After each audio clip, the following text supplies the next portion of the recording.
Hello, everybody. Lena Washington, Sean Cunningham with you from Oracle Arena ahead of Game 3 of the NBA Finals. And this guy, Hey, look, if you don't Sam. already know him, is Sam Amick of The Athletic, Guys. formerly of the Sacramento Bee, Yes. throwback, And USA Today. and USA Today. And I can't even remember them all. Sports NBA Illustrated. Confidential, SI. AOL Fan House. Yeah. Wow. The late great AOL Fan House. You've got mail? Yes. Yes. We had leftover money during the AOL days, and I got a little bit of it. And for people who don't Yeah. know, he lives in Elk Grove. The guy's a Sacramento guy now. Oh, yeah. Yeah, he's 100%. my neighbor.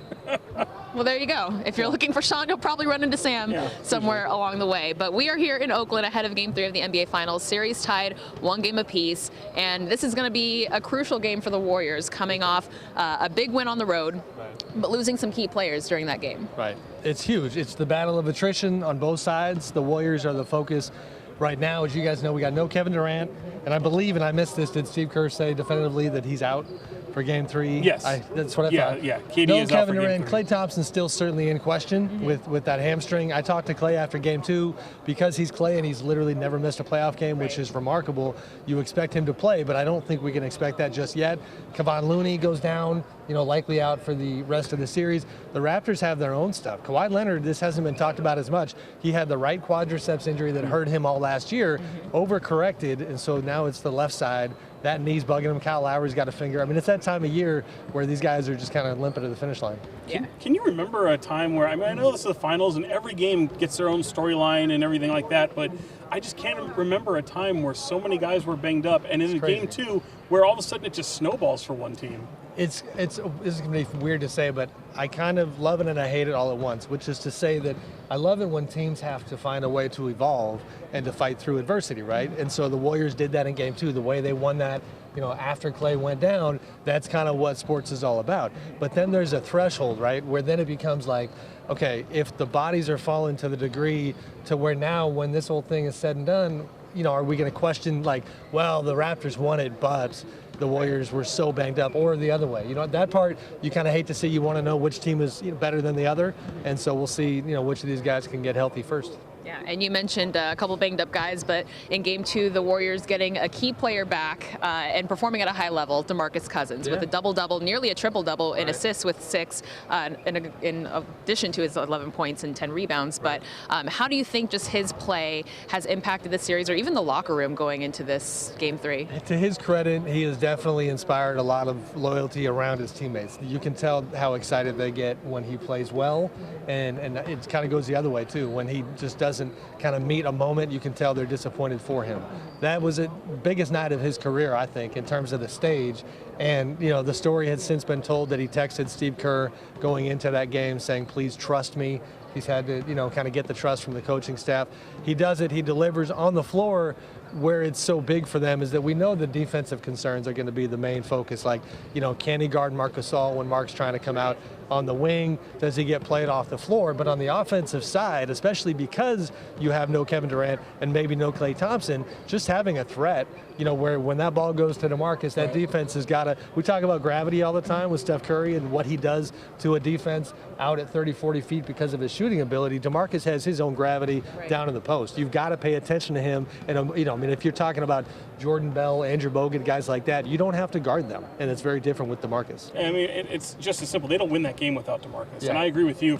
You can have a 50-point game on a bad team, and he certainly had a couple of those in his career.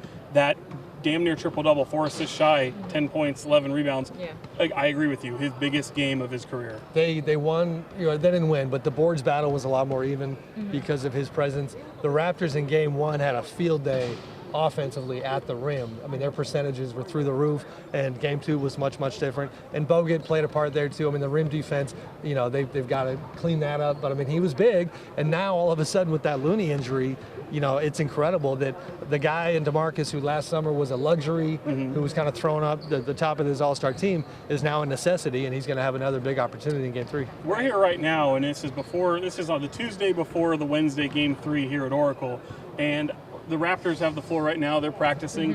And I got to think they're kind of a lot like we are right now, where do you really know what to expect from the Warriors going into Game 3? Certainly you've got the injuries. Certainly you don't know whether Klay plays. KD's out. but just the tenor of the game, the automatic theme of the team around the Warriors. Do you get that game from Clay? Do you get that game from Steph? I don't know what to expect from this team. No, and the Warriors don't either. So there's no way the Raptors could. It's a mash Good unit. point. You know, Steph is the only one. All right, we know who he is. We know what he does. We saw Nick Nurse in Game 2. You know, my favorite way that somebody put it in the media was my colleague at The Athletic, Marcus Thompson, had written about, so Nick Nurse does the box and one defense, which is essentially just, you know, 4 guys in a box, guarding everybody else, and have Fred VanVleet chase Steph all over the floor. Great plan. Yeah, I mean, work. but it's something you don't see unless you're in grade school. Marcus Thompson had written that it was like if the Fresh Prince of Bel Air was playing at Bel Air Academy and you had one good player on the floor, you go with the box and one. That's how they treated Steph. And even Steph afterwards, who's not really prone to any sort of hot take, you know, media quotes, said with Doris Burke on the postgame that he thought it was somewhat disrespectful to Andre Iguodala. Yeah, called it to- janky. Janky. Janky Janky Great word, defense. I use Janky. that. Yeah, and even DeMarcus Cousins, when he was asked, what did you see? And Yeah. he said, I've not seen that kind of defense since AAU, Right. middle school. Right. So for somebody at that level, on this level, to dissect the defense Although I will like say, that.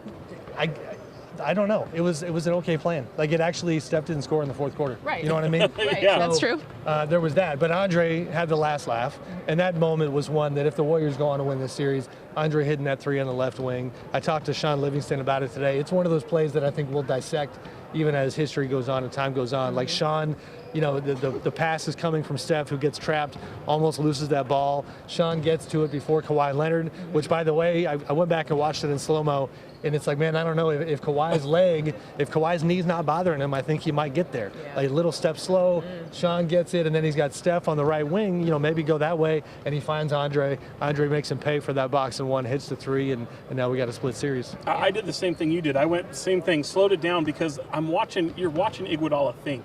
And there's a moment where it's like, I'm wondering, oh my gosh, is he thinking about this shot? Is he saying, do I take this shot? Because you ask every one of his teammates, they're like, oh yeah, you pull that. Yeah.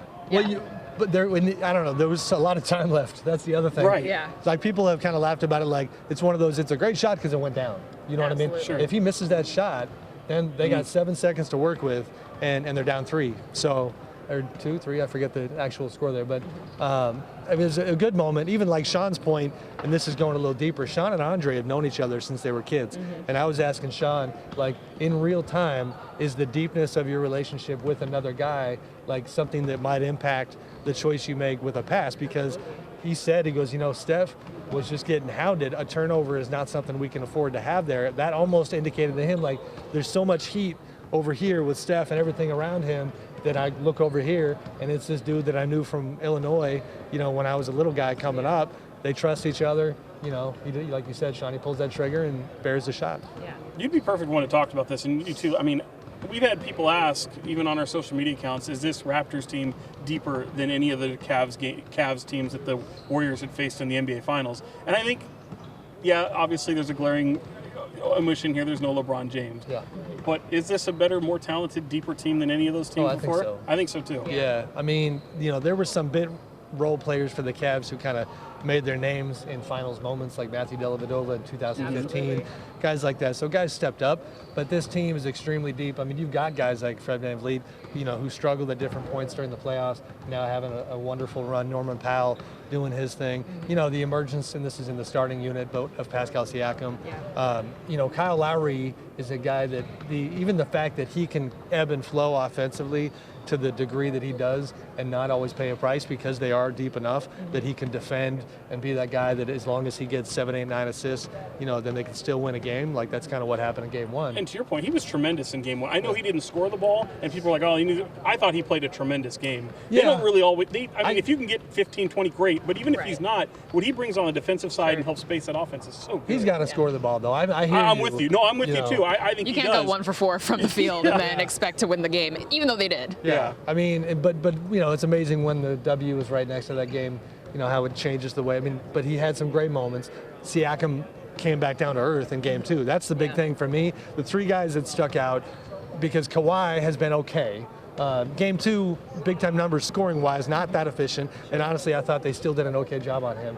But Marc Gasol giving him 20 points in game 1, that was the first time since Marc became a Raptor in February that he had scored 20 points. Wow. You know, Siakam, I looked this up, he goes 14 to 17 from the field in game 1. In his 3-year career, he had never shot that efficiently on 15 or more shots. So that had never happened, or but a couple of times. You know, and Van Vliet's a similar type thing. So the Warriors need some of those types of outlier performances on their side. They need Quinn Cook to come out of nowhere and give him 15. You know, Dookie over here. It's funny you mentioned Pascal Siakam, because as we were mentioning, just the ascent that he's had to be in this moment. Because I was on the court in 2016 when he had a shot sent over him by Cal State Bakersfield's Dedrick Basil. Don't know the name, never will hear it again. But that sent them to the NCAA tournament over Pascal Siakam guarding this like 5'4" guy, and that was my last impression of him up until this moment where he's having this tremendous NBA Finals experience. Is that what you're telling us? I did not see it coming, but it's always good to see that kind of story, right? That kind of fight through adversity and that growth that he's had, and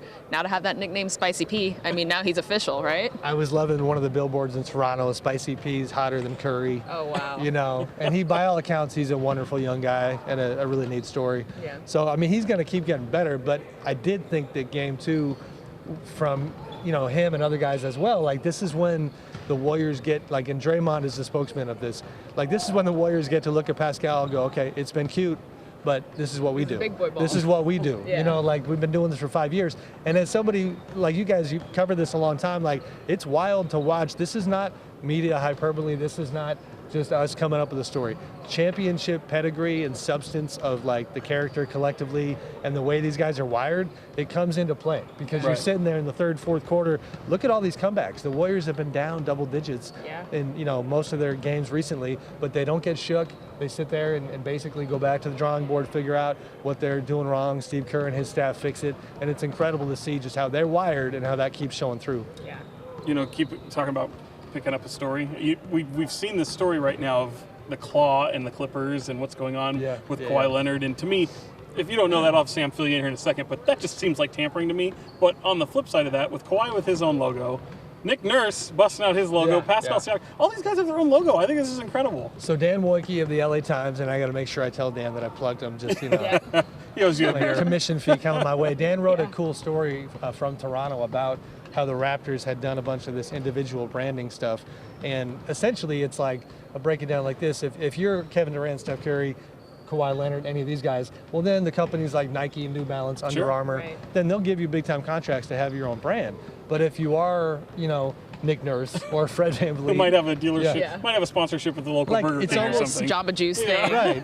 It's almost a parallel to like social media. Anybody can kind of have their own profile and build that. And that's what these guys have chosen to do. They essentially kind of subcontract out apparel. I'll be honest, this one did not get written about. Raptors assistant coach Phil Handy, who he was with Cleveland the last 4 years, so he's the rare distinction of playing the Warriors 5 times in the finals. Phil, who's very popular with all the superstars, Kevin Durant, LeBron James, all those guys, Phil has his own website with like bracelets and apparel. I mean, that's kind of just the age we're in, but these guys they're leaning into it. The Nick Nurse hat, I still don't know how I feel about that. It looks like Travis Matthew. Yeah. But I can't wait. I'm going to start my own logo. Do it. I mean, Cassie Athena's got her thing going on. You got your own. I know. I got the same thing. Tanya Ganguli beat me though. She's got the glasses on the head. Long more before I did. Keeping with the sunglasses thing. Right. Fun fact. Nick Nurse revealed to me recently, this is a big exclusive, that the glasses he wears on the court are not prescription. They're just for style? This is like Russell Westbrook style, like just for style. Because I saw him at a charity event and I didn't recognize him. And he looked like a regular Joe. No glasses. And he said, oh no, those are just for fashion. So kind of makes you a poser. Nick Nurse is feeling himself. Poser, right? He's feeling himself. Yeah. Okay. I'm looking forward to this series. I had already said I'm on record. All right. Time to go. Well, we got to wrap it up. Game 3 coming to you tomorrow. Join us next time. Thank you, Sammy Mick. You got it, guys.